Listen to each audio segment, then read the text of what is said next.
به نام خدا. امروز 8/1/404 اندونه بیزی به سفارش حاجی فتی.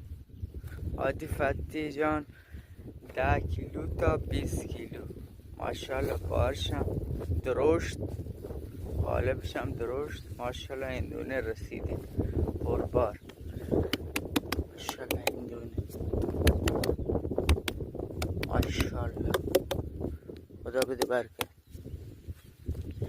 اندونه حاجی فتی بچه دارن، دوباره هم اندونه هم میچینه.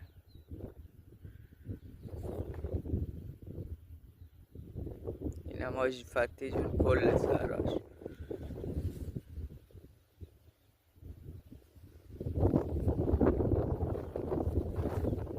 10 تا 20 کیلو. امروز 8/1/404 به سفارش حاجی فتی.